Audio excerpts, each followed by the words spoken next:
You're listening to a Meatsmith Harvest. This is the podcast that encourages and equips you to grow your home around the harvest. Welcome, Meatsmiths. This dialogue picks up where we left off in our last episode's conversation. You can find part 1 on our website, YouTube, or iTunes. If the content resonates with you, please consider supporting our team by going to patreon.com/Meatsmith and donating a small monthly pledge. This goes directly toward more free media headed your way. Thanks for staying tuned for part 2.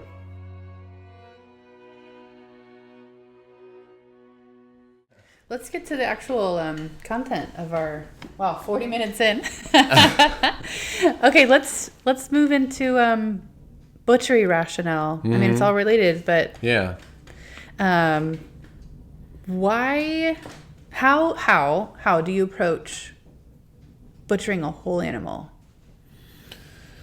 Yeah, so by earnestly desiring to cook it, to eat it. And by butchery, I mean not the slaughter. Like right. We use butchery to denote it's already been killed. We've been talking a lot, about skinning, evisceration, or, slaughter and scald and scraping in the case of a pig. Yeah. And we've been talking about like smoking and sausage and venison and all these other things. But like on the table, you've got a carcass. It's been killed. It's been cooling and it's hung for a while maybe. Yeah. What next? And how do you approach cutting that? the meat? Yeah. Mm-hmm. I really think of butchery as the servant of cookery first. Okay. That is its final cause. The thing I'm sure people are really tired of hearing me say is that the thing about butchery is that the thing is not about butchery. Yeah. It's about cooking. So the best thing that you can learn to do in your butchery education is to cook. Period. Mm-hmm. And that keeps being true 10 years in or whatever. That is true. So when I think about carving up a 4-legged animal, I need it to fit in a pot, in a pan, and in an oven, because those are the implements of my cooking. Mm-hmm.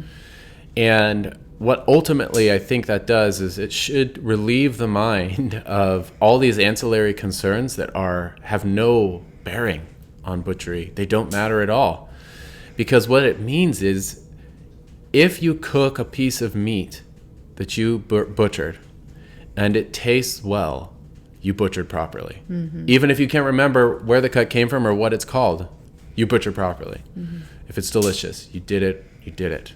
Nice job. Good job. And now you have the permission to develop your own butchery approach based on how you can cook, right? Because there's so many things that crowd your mind when you come to approach butchering a carcass. And there are different pressures, to be sure, in different contexts. I think in general, we're just talking about home butchery for your own kitchen. It's hard when you're working in you have other standards to meet in like a slaughterhouse or even a small one, or in a retail setting. But even there, I don't think that's not a complete exception. But we'll talk about that later. But when you're butchering for yourself, there's so many other ancillary anxieties that crowd upon you as to how it ought to be done, right? You look at posters, or at least we used to way back in the day, before there were lots of videos on YouTube. It was looking at posters. Right. Trying to remember what you saw in the deli case at a butcher shop, or not sure how much fat to trim or what sinew to trim, because it seems like everyone is really confident in their recommendations and they contradict each other a lot. Mm-hmm. So who do you follow? Like some guys call this cut the tri-tip, some call it the sirloin tip or something. It's just all over the place with these. Even the names change. And there's one particular superfluous consideration, and that is cut anxiety. Not cutting of yourself, but when you approach the primordial chaos of a side of pork sitting on your butcher table, and you're going to impose order upon it, you have this anxiety of, oh no, I don't want to cut in the wrong place. I don't want to make the wrong cut, then I'll mess it up. Yeah. And it's good to interrogate that fear a little bit and be like, what do I mean exactly by messing it up? Exactly. What do I mean? Like it won't look pretty? Uh-huh. How much does that matter? Does it mean that I won't be able to cook it and it won't taste good? And usually the answer to that question is no, never. If you can cook it, you're good to go.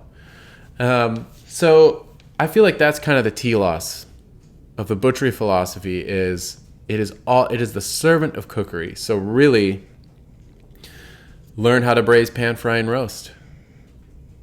And then Right. you know how to butcher. Yeah. That's how you learned anyway, is you were working the farmers markets and you were selling the retail cuts, the end product. Yes. And you learned how to cook those because you took some home as part of your pay, really. Right. And so you're like, I'm going to cook this well because this is how I'm being paid, so I don't want to mess this up. Yeah, and I had raised the animals and That's right. and killed them. Yeah. And in order to sell meat to customers at 4 or 5 times the price as the stall next to me, it was fresh meat, by the way, not frozen. Mm-hmm. It wasn't enough just to say, hey, this is grass fed, this is or organically fed or something, because so was the guy's meat next to me. Mm-hmm. And not that I was in direct competition with him, but you know what I'm saying. Indirect competition. And it wasn't enough. Those are good reasons, but it's like they could get that from anyone else at the farmer's market. What the added value would be is how to cook it, because we had gone to extra measures to deliver fresh meat, to sell fresh meat to the customers, not previously frozen. Right. And so the only way that they could tell that the increased value reflected in the price tag was worth it is by not messing it up when they took it home to cook it. And so every customer also went away with not a recipe, but with cooking instruction. Yeah. Because you can't convey a recipe in words, and then you're enslaved to trying to remember quantities and stuff. So I really honed it down to, you need to learn you need to braise this. What's a braise? And then you describe to them, a braise is a big pot with a heavy lid, put the meat in it, and then you put in some salubrious juice. It could be stock. It could be milk. It could be water and wine. Beer. It could be beer and stock or water. It could be just water with a bunch of aromatic vegetables in it, carrots, onions, and celery. Put the lid on, or first, salt the meat. Yeah. Put the lid on. You don't even have to submerge the meat, and then put it on low heat and let it simmer for a couple hours until the meat falls from the bone. Yeah. Excuse me. And if you do that, it will taste better than anything you can have at a restaurant. Yeah. And I'm absolutely confident about that. Yeah. If the meat is raised well and it's fresh, and you just do very simple cooking, which basically means know how to braise, pan, fry, and roast, and salt it sufficiently. Done. Then it will be the best thing you've ever tasted. And I can't tell you how many times that happened. And it was so neat to see in customers, because they would fork out the extra money for their 6-pound Boston shoulder roast at $8 or $9 a pound. And that, for people living in a little apartment in Seattle, that can be a big deal. And he would tell them how to braise it, and then how they could use that meat the rest of the week. And they would come back and be like, that was the best meat I've ever had. And I did it. And it's like, there you go. You are now qualified to butcher a pig. Yeah. Yeah. Because you work backwards from that braise. And so for me, the rationale of butchery, by which we achieve the good cooking therefrom, is tied up in the physiology of the pig. Right. And what parts are best treated in the pot, the pan, or the oven. So basically, you're going to cut the carcass into braisers, pan fryers, and roasters. And how do you know what the braisers are, what the pan fryers are, and what the roasters are? And that is by the physiology of the four-legged beast, how a four-legged animal moves. And that will show you which muscles are used all the time, which are heavy load-bearing muscles, and which are almost never used and don't carry that much weight. And you can divide the whole carcass in that way. Mm-hmm. Same, you could look at your dog and he would tell you how that works, right? Anything in the forelegs all the way up to, the top of the rump and the top of the shoulders, that is all tough because it's all used all the time. It's all sheathed in many layers of collagen and connective tissue, all of which is tough and only becomes chewable to your mouth when it is broken down slowly through the application of low heat in a moist or fatty environment. And that breaks down the collagen. So it becomes gelatin and it becomes delicious and it's falling off the bone. And so anything you cut from those regions, you're going to want to braise. Yeah. That's like chuck on a beef cow. Shank, of course, right? Shoulder, Boston, picnic. Even sirloin, leg, rump, shank, round. Those are all tough. And yes, there are parts of these that are tender. Like you can find a tender little steak in this 3 little sirloin steaks on a nice lamb that will be pan friable. In order to do that, you kind of have to create a little mountain of trim, which might be okay if you're grinding it. So you just have to weigh all these things. But in general, that's the method. And then pan fryers are the long muscles along the spine that are never used because the animal never pulls itself erect by the long muscles on either side of its spine like we do. They're just bridges, so they're hardly ever used, and therefore you can pan fry them. You don't need to break them down so that they're chewable. They're already chewable. You can chew them raw, no problem. And they're not too tough.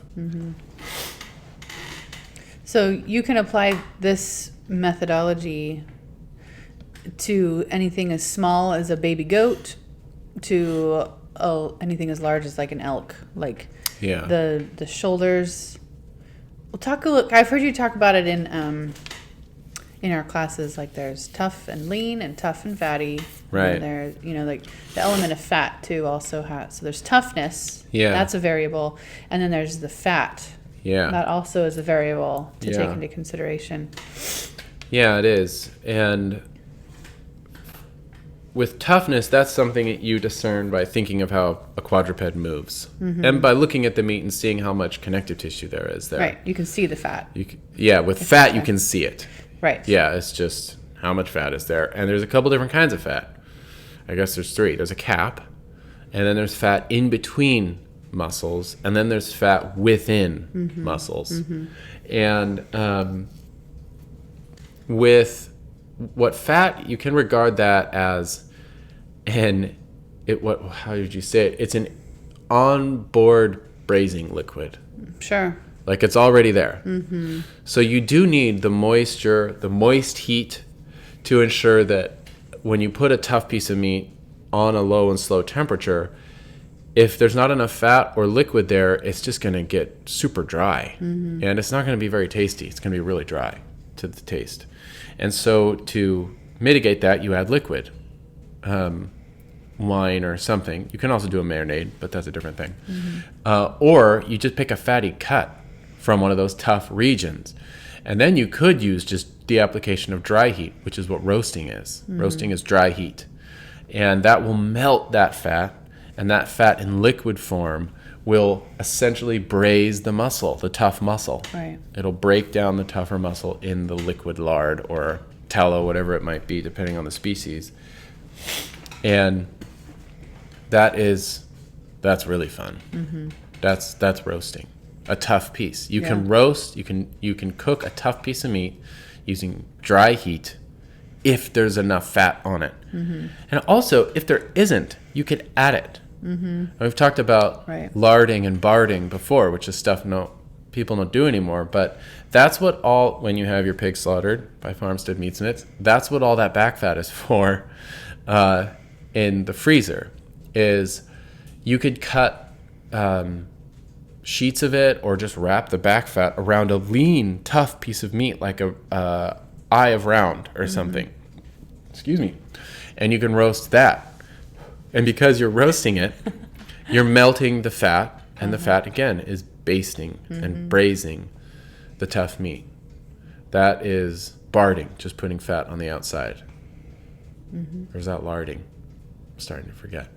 Anyway, that's barding, because then you can get a larding needle. Right. And then you can actually take the back fat and you can stick the needle in and twist it. And when you withdraw the needle, you have a noodle of back fat in it. And then you stick that in your lean top side, bottom round, or whatever. And then as you withdraw the needle from the meat, it lodges the fat noodle within the meat. Yeah. Brilliant. And you just do that over and over again. Yeah. And then you can roast that thing, even though it is lean. You don't have to worry about it because all that fat is now going to keep it moist. And I would say there is one, you mentioned goat kids. Youth is one thing that makes everything tender. That's sure. Yeah, sure. So, with or broiler chickens. Yeah. Yeah. Right. You just do That's the whole right. thing. Yeah, broiler chickens, you can roast the whole thing and everything is tender because that bird is only 8 weeks old. Right. 6 to 8 weeks old. And same with a goat kid or a young lamb. And by goat kid, I guess I'm thinking of a week old or a few days old. Yeah. Like a dairy goat. You don't need to part it out. Yeah. Yeah. It's like a rabbit. Yeah.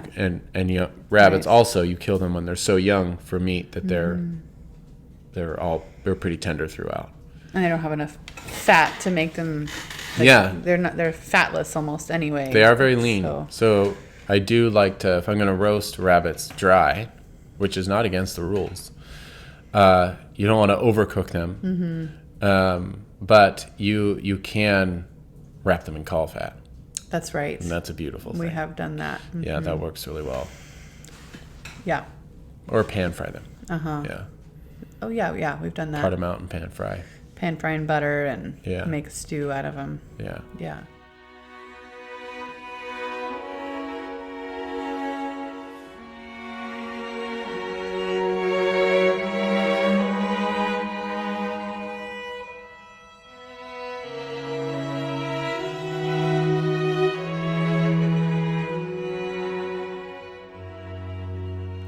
So could you take us through, let's say we have a half a pig on the table here. How would you use the whole animal?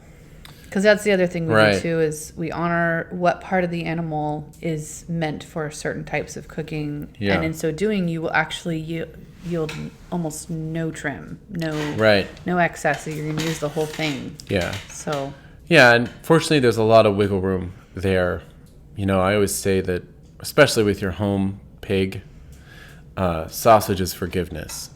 So you can really just go for it and know that anything that's not looking quite right, just take the bone out, take the skin off, put it in the sausage bin. Grinder. And you'll grind it for your ground pork or ground lamb, whatever it is, or for making sausage. So sausage is forgiveness, and that should free you up to kind of just go at it. I would definitely say watch On the Anatomy of Thrift, the side butchery. Yes, I was going to mention that too. That one's real good. We're actually getting ready to promote that in a big way on YouTube. So it's there. Yeah. Try to get more of that information out there. But that one is a 20-minute video, and it's the breakdown of a side of pork. And that has the mechanics of where to cut, what line, what bone to choose. Right. Yeah. Yeah, and it works for all quadrupeds. The quartering. Right.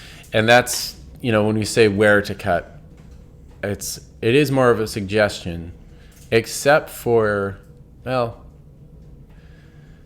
3 main cuts, I would say. Yeah. And these are the quartering cuts. And they're ones that, they're still suggestions. And so I don't mean you don't have to pick the exact same spot where I might quarter or where someone else might quarter a side of pork. But the thing that the quartering does is it separates the braisers from the pan fryers from the roasters. Yeah.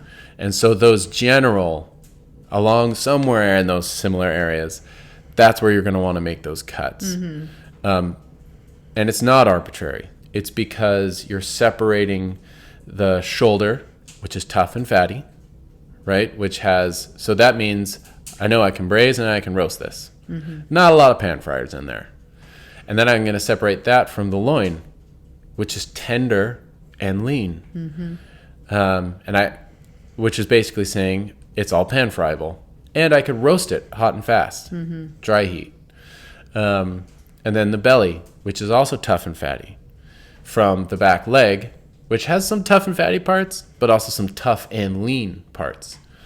And so what that quartering does is it sets you up. Now you can push the outer quarters aside and you can work on your shoulder. And just know that I can braise or pan fry this. Or I'm sorry, braise or roast this. So I need this to fit in my Dutch oven or in my roasting pans. That's what I need to do with this big shoulder. And kind of however you arrive at that is okay. Like, that'll work. Yeah. And if you even have a general picture in your head, it won't take you many sides of pork to be like, oh, there's a Boston shoulder. Right. Or there's a copa. There's a picnic. I recognize these. Or I don't recognize this at all. In fact, you will encounter a lot of those things because not the whole pig makes it into the deli case at the supermarket or even at spanky butcher shops. The whole pig doesn't make it in there. So if you're not recognizing cuts, it's not because you've done anything wrong. It's because no one sells them. Yeah. And you're unearthing old cuts that people don't cook anymore. Right. But I think quartering the way that we've shown in Anatomy of Thrift, it will make your job easier.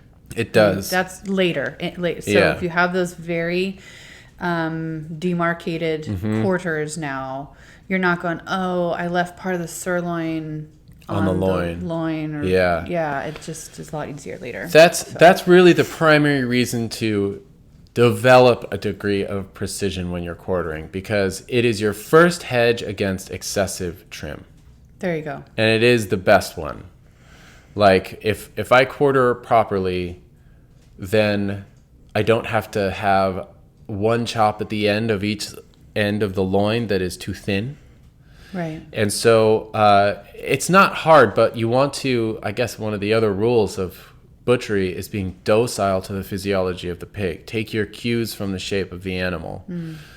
Because you could just impose your order upon it if you have a meat bandsaw. Sure. Then just go right through bone, cut the whole thing into geometric shapes. Yeah. And that'll be fine. Actually, it's not a problem. But if you don't have that and you're just working with a sharp knife and a cleaver and a handheld bone saw, then it behooves you, and it will definitely reduce the waste you create, to be docile to the shape of the pig. And by that I mean, instead of cutting, when you have the choice, if you're cutting through the spine, which you will do twice when you're quartering, don't go right through a vertebrae. Go in between them. Go through a disc.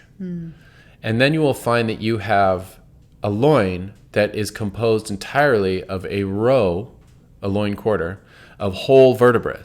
And so you can divide the chops, and they will all be about one whole vertebra thick. There won't be any burning, like paper thin chops at the end. It'll be uniform. Yeah, it'll be more or less uniform. When you're cooking them on a grill or something later. Yeah.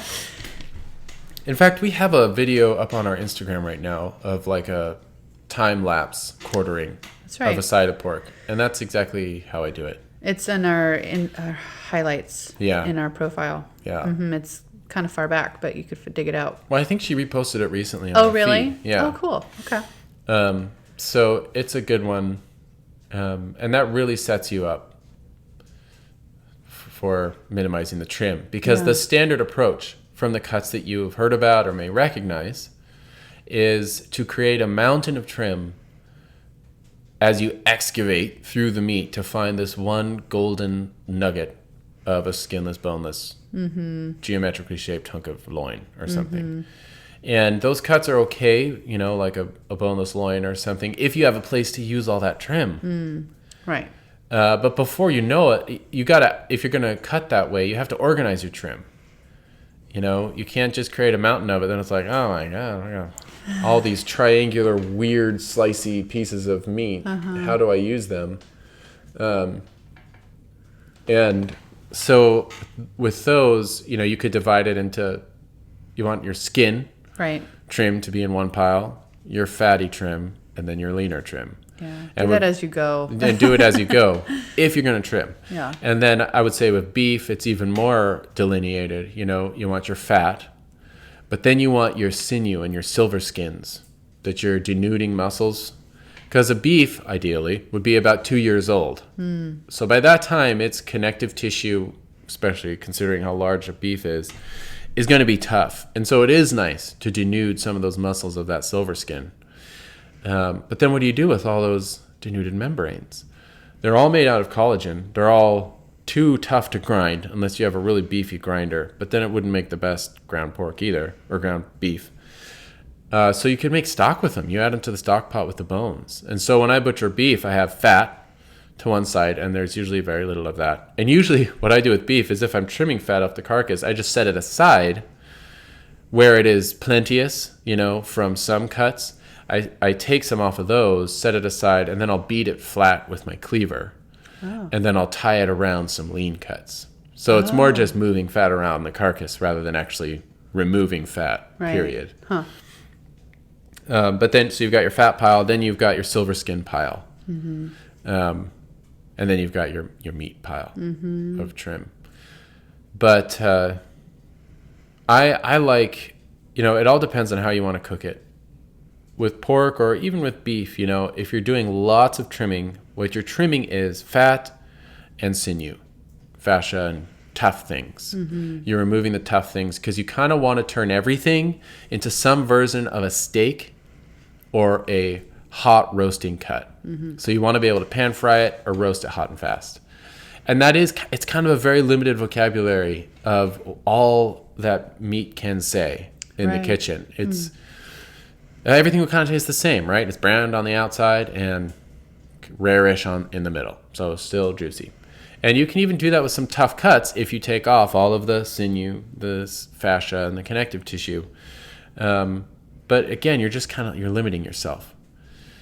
Whereas I really like British style butchery because it is kind of geometric. You end up with a single cut having bone, fascia, fat, and meat in it.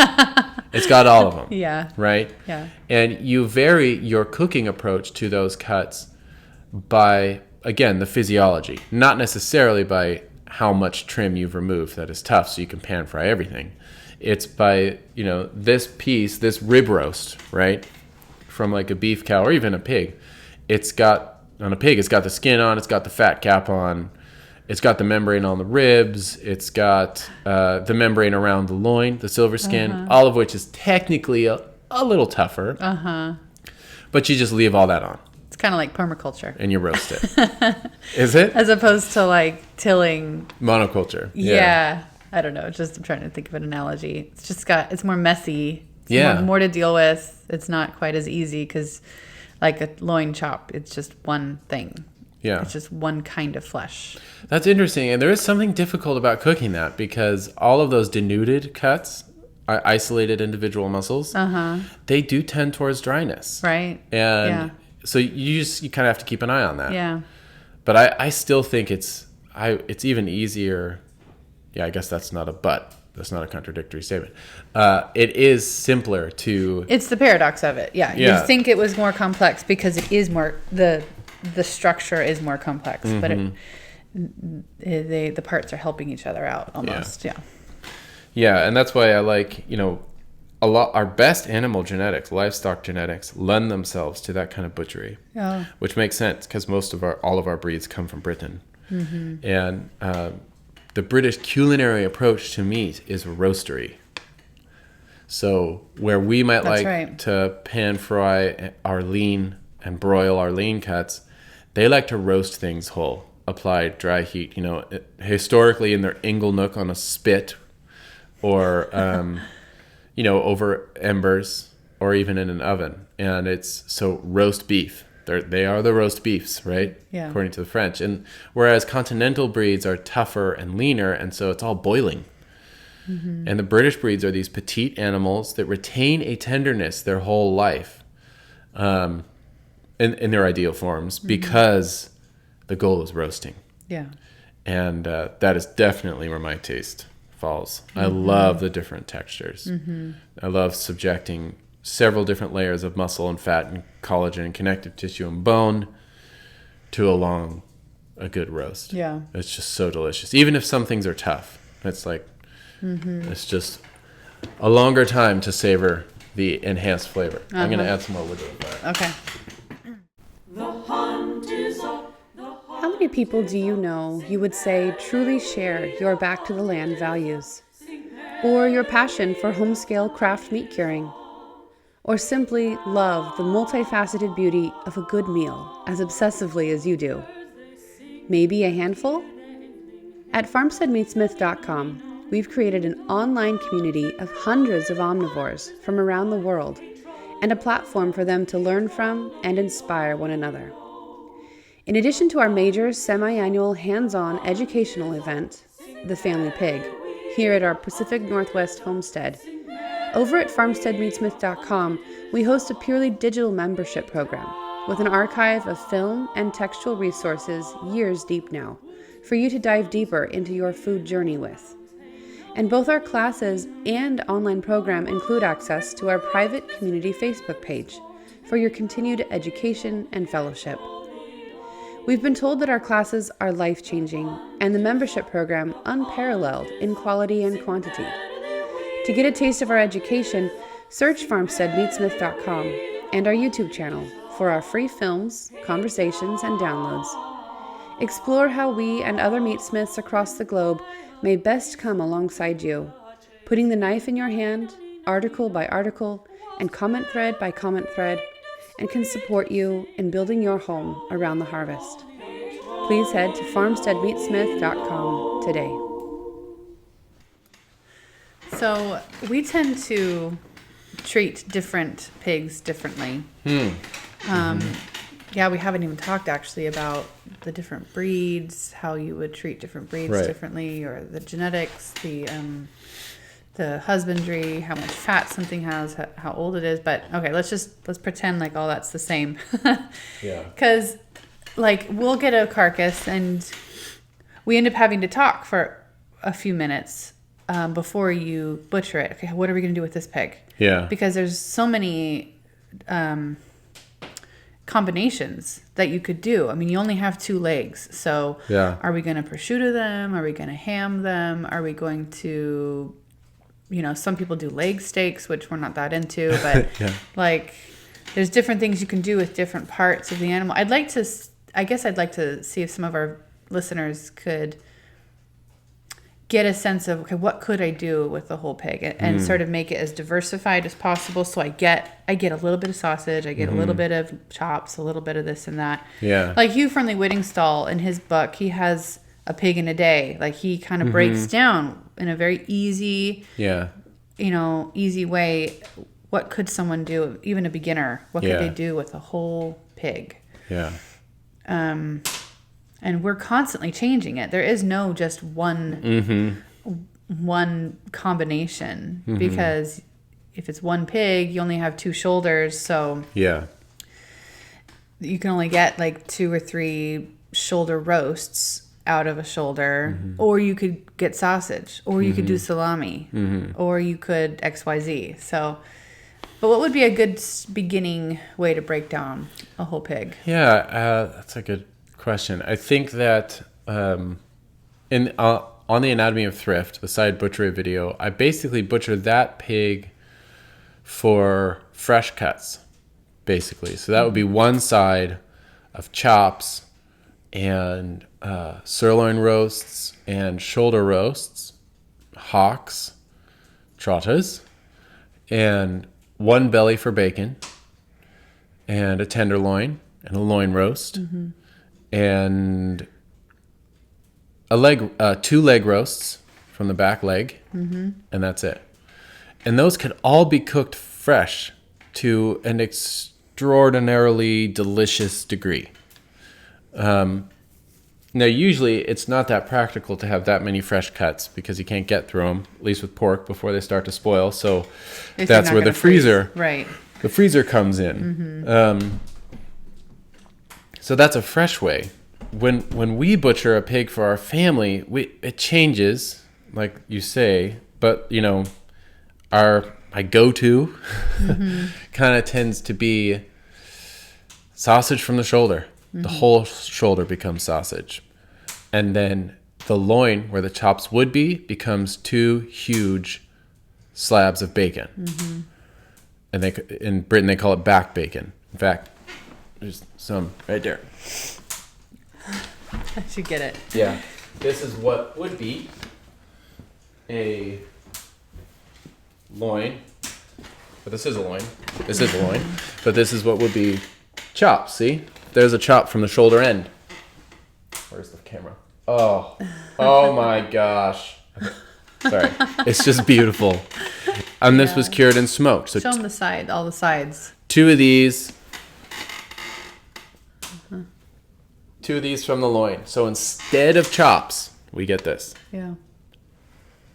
It's not bad. It's not a bad trade-off. We go back and forth on that because, like, recently we're like, oh, let's do some chops. Yes. You You know. asked for chops this time. Well, we are coming into the spring-summer months, so Yeah. we're anticipating getting outside more. Right. And we still have a ton of bacon hanging above our heads right now. True, I know. Yeah. So we're doing okay on bacon. So I have to restrain my bacon curing habits. So from the loin, 2 slabs of bacon. From the belly, a slab of bacon. From the back leg, I guess, we do 1 large boneless ham. And then the knuckle of the ham goes to sausage. And then 2 hocks, 2 trotters, and the sirloin goes to sausage. Oh wow. Yep. So that's what we get from one side. That's what I tend to do. And that is much more, that's on the curing, biasing the cures, for sure. So we have 3 slabs of bacon, 1 big boneless ham. And then from the other side, I'll get 3 more slabs of bacon. 1 little tenderloin, fresh, that we'll eat. Yeah. We never know what to do with the tenderloins. That's like our least favorite cut on the whole pig. We're always, it's because it's too small to feed our family. I know. And It's like so a it's like, dessert. what, am I going to eat this by myself? What do I Yeah. do this? And I've cured them and it's okay. It's not. Little filetto. Yeah. It's like even cured, it just gets even smaller. And now I know. like Wallace can eat it like jerky and it's gone. Yeah. So from the other side, I would get 3 slabs of bacon. Again, I would sausage loin and shoulder, sirloin and shoulder. And then prosciutto, the back leg. So we'd only get 1 hock from the other side, 2 trotters, and then the back leg would be prosciutto. One thing that we've started doing, or I've requested more, and maybe I should tell you with these next batch, I would like more copa. Oh, yeah. From the shoulder. So That I think I usually, yes, right. that goes well with I doing usually do sausage, that. right? Okay. So I'm remembering now. Yeah, so instead of, I do extract the copas from the shoulders pretty much every time. That's right. We just eat them. We go through copa. We like it. I do extract the copas from the shoulders. And once you get the copa out of the way, you're left with this nice rectangular slab of the thickest part of back fat on the pig. And so I'll turn that into salo or lardo or suonina or salona. So those kind of go together easily. Just a cured slab of back fat. Yeah. But then you also kind of have like a mountain of trim just because you were extracting the copa. Not really. No, Really? because what you do with the shoulder is you take out the rib and the spine, and then you roll out the copa. Right. And then what you're left with is the rectangle of fat, the back fat. Cut that off. And what remains is the shoulder blade and the arm Oh, that's bone. right. And that could be roasted, And right? above the shoulder blade's meat, and below it is meat, fat, skin. And that is a great roast, actually. Okay. It's kind of huge, depending on the size of the pig, but it's also excellent sausage meat. The shoulder and the sirloin of a well-raised, home-fed pig is perfect for sausage because it's at least 30% fat content. So you don't have to weigh out fat to lean and make sure you got enough fat. Just grind the whole sirloin, grind the whole shoulder, you'll be good. Yeah. So those are the ways we typically break them down for our household. And guanciale from the jowls. And I'll split the head in half. And usually we just make a good stock out of the head. Yeah. It's hard for me to get time to go all the way to the head cheese. Yeah. especially since it's kind of perishable and delicate. We need our kids to grow up a little bit and make it for us. I think so. Yeah. Yeah. Because head cheese is an indulgence in cubism, in structure. Like, it's so pretty, right? You pop it out of the mold, and it's little bits of swirly, artsy head meat that look like ribbons. It's a Frenchy suspended thing, right? in the fromage de tête, suspended in the amber, clear, beautiful stock, and then your kid's like with a knife. Sorry. And it's just I know. It's okay. It only took me 3 days to make that. 3 days. I know. So I think that's why we don't do head cheese so much. I know. Well, that makes sense being French, right? Like, it's not a British thing at all. Like, Brawn. British were the poorer peasant, right. you know. After the Norman invasion. Yeah. Like, they were not going to spend days making a head cheese. They're just going to put something on the fire and let it roast for them. Yeah. I don't know. That's how I see it. Yeah, maybe. I don't know. They did make brawn. What's that? Head cheese. Oh. It's basically the same thing. Well, I mean, that's kind of their word for it. And they Right. But I don't know if it was the same thing. Like the Frenchy head cheese, fromage de tête, the key is the clear stock, which means you have a very controlled heat source, which back then would have been tricky. And you're sitting there nursing it, like skimming it, and then even clarifying. I mean, that's escoffier. That's like Frenchy pants all the way. Yeah. But a brawn, I think, is a little more coarse. You know, you're not skimming the fat off. That's how I see it. That's my theory. I have no idea. But yeah. I could probably look up a recipe for brawn. Uh-huh. I wonder if the that French would be deride it interesting. in the La Ruche Gastronomique. Do they have head cheese in there? Fromage de tête? Yeah, I think so. Yeah. While we're on this tangent, I will go on another. Okay. And answer. Tom has a good question on there. Okay. Do you want to read that for the people? Tom Stewart. Oh, of Vashon Island? That Tom Stewart? No. No. Okay. Oh, I'm thinking of someone else. Yeah. Can you give us your recipe for your basic cure? What kind of sugar, etc.? Demerara sugar is my favorite sugar. Just because it's minimally processed and therefore very flavorful. The molasses hasn't been separated from it. That's the thing. And molasses is so good in pork cures all around. And Demerara still has it. Brown sugar works, but it's a little less natural, and it just kind of cramps my style. I don't know if it has any other demerit other than that, but because they do take the molasses out of the sugar, they just add it back in most brown sugars. So Demerara still has it. And then sea salt, I use fine sea salt. Saltworks.com is a good source, and you can get mail delivered 50-pound bags. It's great, and it's pretty affordable as far as salt goes, and it's high quality stuff. So sea salt works. You can even get Mediterranean sea salt, what they cure the Parma ham in. You can get much more expensive fancy stuff too. But that's it. And then I think a good base for starting with curing bacon is equal parts salt to sugar. And then you can add juniper berries, bay, whatever spices you want. The ones that I tend to like and notice the most are juniper and bay. Yeah. But you can do anything. We also, just so you know, Tom, because I believe you're a member, if you're on this Meatsmith table, we have 3 different sources. 2 of them are inside membership. There's the bacon PDF that Brandon wrote in our Butcher Salt series. That's a good one. And he kind of breaks it down for you. And then the other one is, I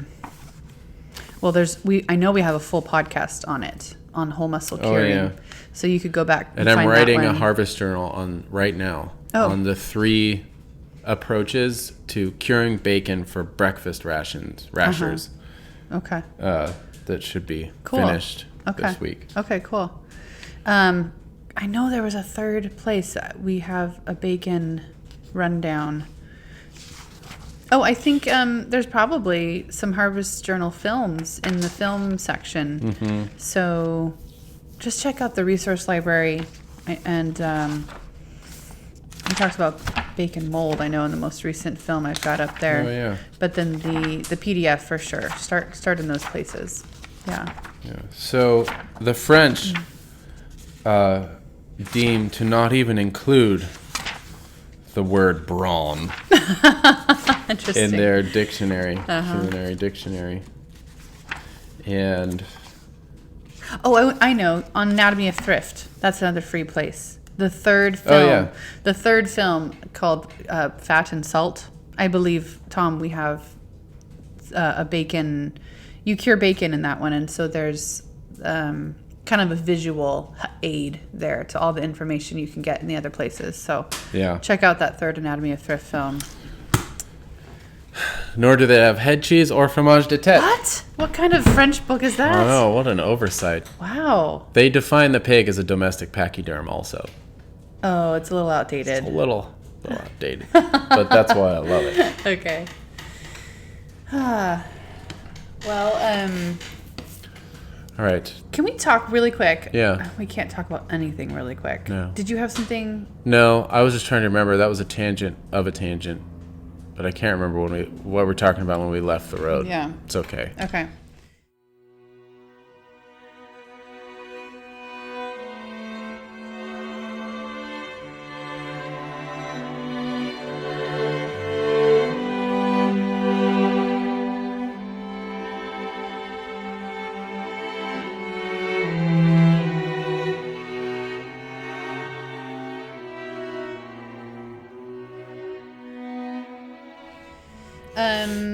Extremities. Mm-hmm. We haven't talked much about pork extremities. So you were just trying to find head. Yeah. Actually, you show head cheese in Anatomy of Thrift once again. Yes. Anatomy of Thrift has so much. I know. Forgetting. But We've done good on We those. did good there. So check that out. But can you talk about tails and trotters? Yeah. Because those are really yummy. Yeah, these are the extremities. Ears, heads, tails, feet. As opposed to innards, which are the guts, liver, kidneys, stomachs, and stuff. But extremities, udders. Whoa. Yeah. Testicles. Yeah, I guess they are external. Yeah. I don't know. Yeah, they are. Maybe tongues. But now we're getting carried away with our taxonomy. Those things are tough. That's what's so cool about thinking of butchery in terms of braising, pan frying, and roasting. There's nothing that's out of your culinary reach. The thing about braising, pan frying, and roasting is that is how all meat is cooked. All of it. Yeah. I don't care which recipe you find on meat cookery, it is some way to braise, pan fry, and roast. Sometimes they combine two of those techniques. But that's it. Which means that there's no part on the entire animal that you cannot cook to perfection if you know how to braise, pan, fry, and roast. Mm-hmm. Which means you have no excuse not to cook those trotters. So the thing about extremities is that they're tough.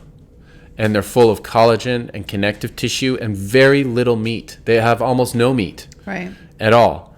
Yeah, in every case. Tail, ears, trotters, heads have a little bit of meat. But that's really not their food value. That's not what you're going for. Lamb heads, very little meat, but still very delicious. Yeah. So they're all tough, which means they all do very well in a braise. That's it. Mm-hmm. You can braise them all. So get good at braising. And all that is cooking at a lower temperature in liquid.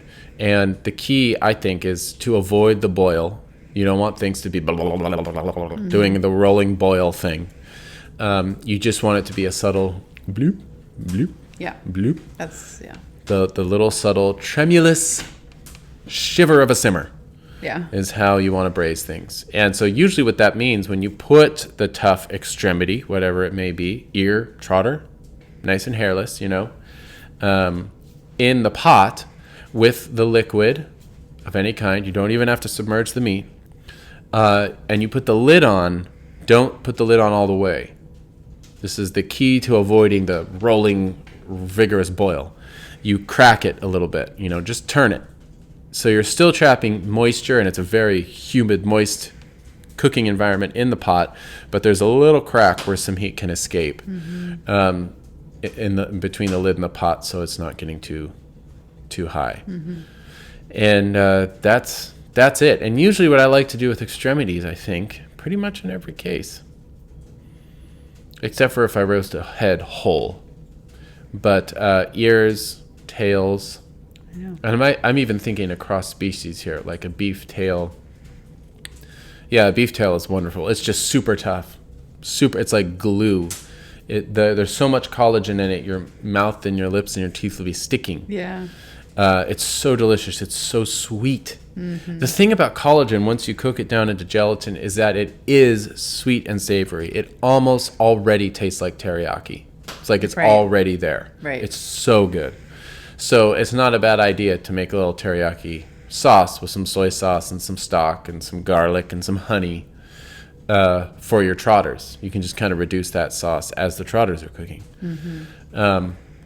But I think the hardest thing to get over with the extremities is what exactly are you to regard as food on them? Because it's not meat. Right. Yeah. Beef tail has some recognizable meat, but trotters don't. Ears don't. Tails don't. So what exactly? It's everything but bone. Yeah. Just go for it. Yeah. And our kids are good at this. I can say it's one of my greatest points of pride as a father. They go for it. They eat the thing. Even if it doesn't look like meat. In fact, they relish those parts because the fact is that's where all the flavor is. Yeah. It's in the trotters. It's in the tips of the wings of your poultry. Yeah. Oh my gosh. Especially ducks. Like the wing, the crispy, crusty part with no meat in it at all. My daughters eat those whole. Yeah. Look, Mom, I ate a bone. Yeah, they eat the bone in the wingtips. I'm like, what? You can eat that? Yeah. My 4 and my 3. She's 3 now. Just turned 3. Yeah. They eat those. They love them. Crunch, crunch, crunch in their little mouths. It's so funny because it's so loud and they're so little. And there's no big deal. Like, crunch. Yeah. And they're just chewing their... Eating their poultry bones. That's how you do it. Yeah, they love them. I know, it worries me because the Muscovies, they have that little prick on their end of their wing. I feel like they're going to hurt themselves. But yeah, they have that spur. I think that melts just enough in the cooking that it loses its sharpness. That. Yeah. So that's the hardest hurdle is when you cook it's easy to cook trotters. Yeah. For some of us that are unfamiliar with them, the hardest part is eating them. Yeah. You just go for it. You gnaw off the skin and the connective collagen and the tissue in between the bones, and you suck each little tiny bone, and then you spit it out. It's work, and your hands are so sticky, and your lips are so sticky. Yeah, it's messy. Don't even use forks. It's wonderful. So as far as actually talking about how to cook them, I frequently like to cook the trotters, the ears, and the tails together. That's one great, wonderful meal. And so you put them all in your pot. If you want, you can split the trotters lengthwise, which is not too hard to do. You position your cleaver in the middle, in between the toes, and you can just kind of bear down on it, and they'll open up quite a bit. And you might only have to chop through the last little, metatarsal, last little, heel bone, and then they'll be split. And put them in your pot with some water and wine, carrots, onions, and celery, and simmer them away for about an hour and 20 minutes is what I like to do, because you can just cook them all the way until they're totally falling apart.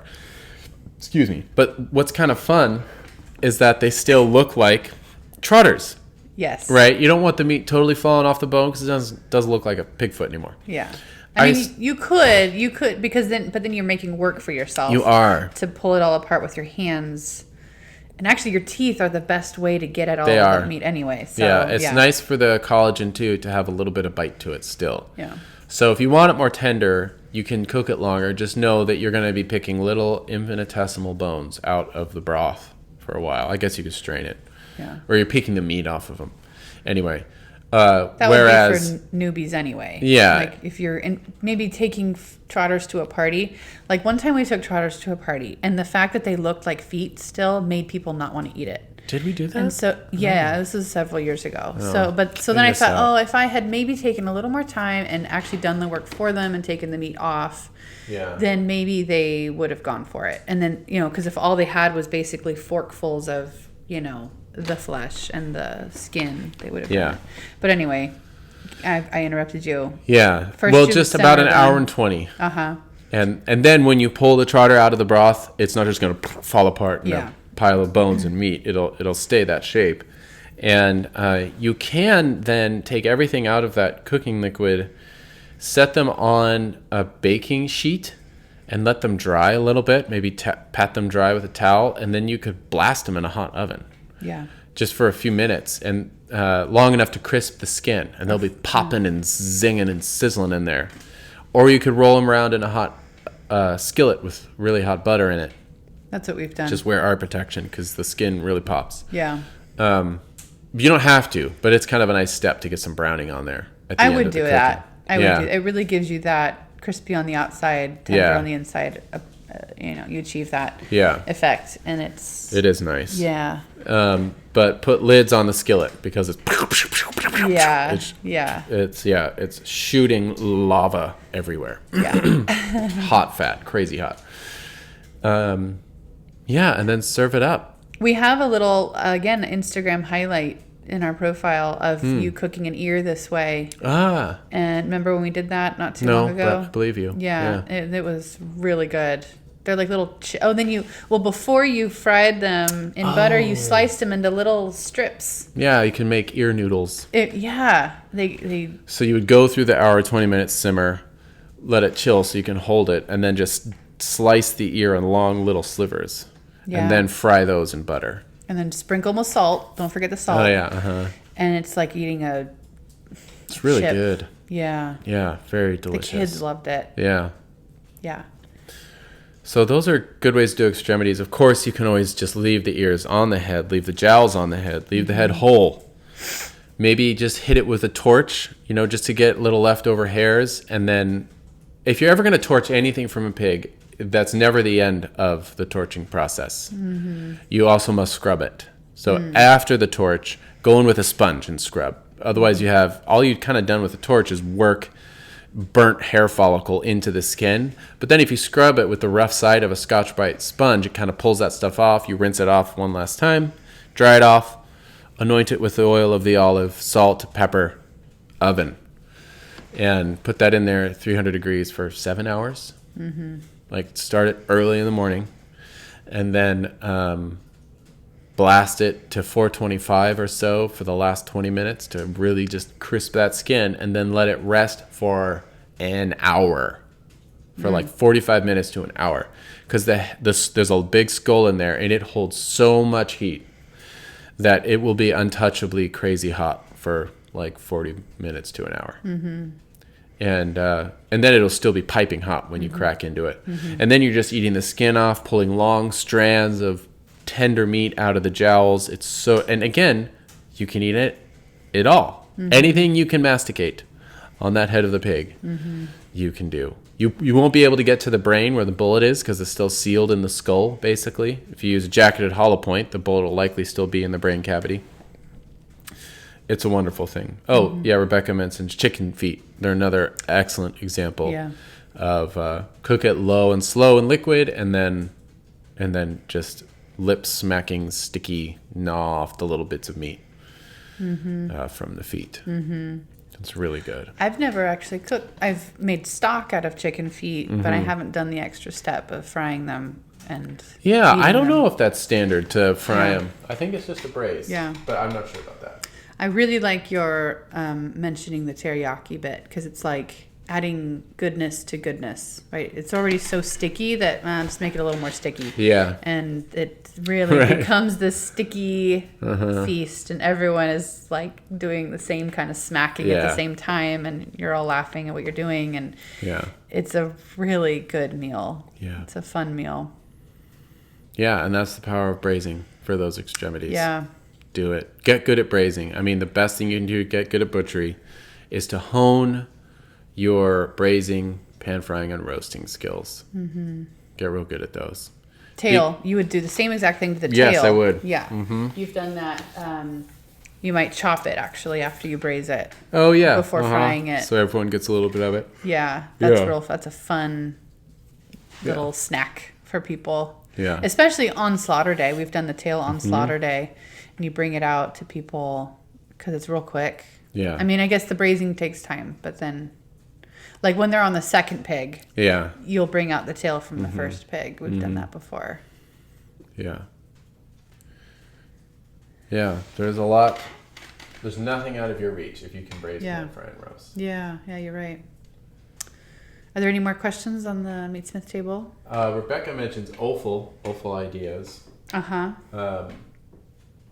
Those are, it's kind of the same rule. I would recommend a book, first of all. Mm-hmm. We should do a whole podcast episode on offal. I know. We haven't. Yeah, I'll just mention a little bit here. Okay.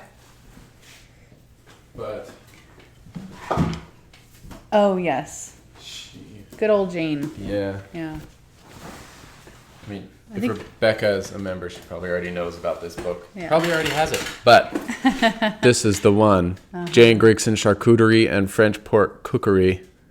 Yeah. In terms of offal ideas, this is the magnum opus, I think. Mm-hmm. Hugh Fernley Whittingstall's got some good ones, too, in the River Cottage stuff. Yes. Really good. But Jane, she leaves no innard uncovered. Is that the way to say that? She gets them all. I mean, everything. It's pretty cool, including intestines and mesentery and but lungs and livers and kidneys, of course, and spleens. And they're great. They're really great recipes. So I can't recommend hers enough. The general rules of offal is fresh. I mean, that's the most important thing. If it's previously frozen, like, I can't make any promises. There's all bets are off. Yeah, it might taste okay, and it might like absolutely not be good. To me, the offal meats are so much of their flavor is locked in their texture, which I guess that's for all meats, and nothing ruins the texture of offal meats like the freezer. Yeah, it just destroys them. So I would rather, one thing we did once that we haven't done in a while that was great is we just braised a liver once. It was like a whole pork liver. Because a pig liver is huge and it's hard to eat the whole thing. And so we put it in the Dutch oven, carrots, onions, and celery, splash of, like white wine and a little bit of water. Cocked the lid and we braised it for like an hour or something. And it was thoroughly cooked. At first I was like, ooh, this is a little overcooked, because I'm so used to liver fried rare, still nice and burgundy in the middle. But it was really nice to have, and it was very flavorful. Mm-hmm. It was too much to eat, again, in one sitting, but we ended up taking slices off of it for the next several days. It just lived in the fridge.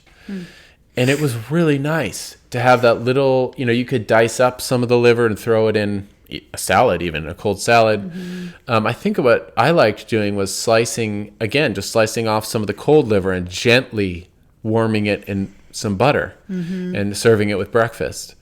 It was a really nice way to cook the liver. And if you want to sort of mute the strength of the liver flavor, you could soak the liver in some acidulated water, some water with vinegar first, or some people soak it in buttermilk, and that'll help draw out some of the blood and maybe some of the richness that some people find a little difficult.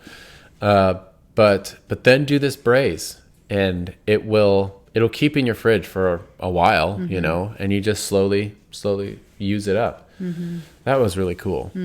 I liked that. So you can braise the offal, but again, it's got to be fresh. That's the key. And it's so intensely flavored that you can treat them like little flavor bombs. Yeah. Right? Yeah. So if you could braise anything, if you're going to braise the kidneys, I would cut the inner white core out because that'll have some pee-pee in it. But yeah, you can braise anything and then just add it to various dishes throughout the week.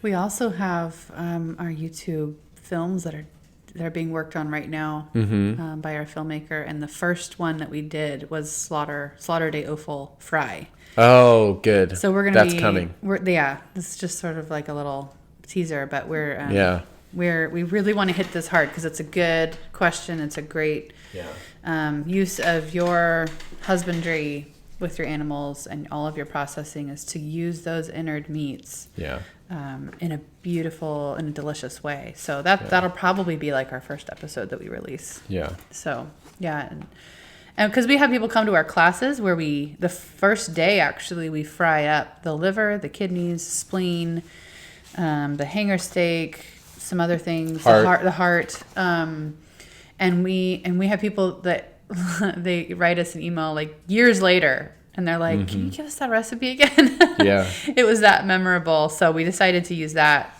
as our first film that we're gonna release. So good, because we're getting into some demonstrative films here on YouTube soon. Oh, good. So, Well, thanks for chatting with me about butchery. Yeah. We should do this more often. Yeah. Thanks for joining us, Meatsmiths, and I hope that you have a good rest of your late winter or heading into spring, so the light is returning. That feels really, really good, especially up here where we've been blasted with snow and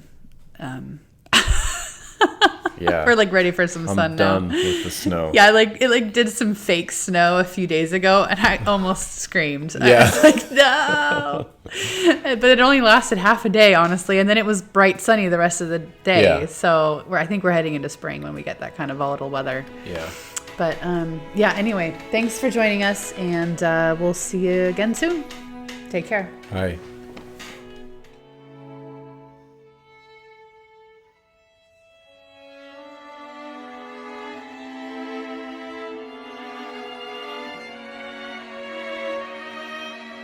You can receive updates on all our brand new content as it's released by signing up for our email newsletter. Free download of Brandon's thoughts on meat cookery included. Go to farmsteadmeatsmith.com and sign up on the homepage. Thanks again for listening, and keep in touch.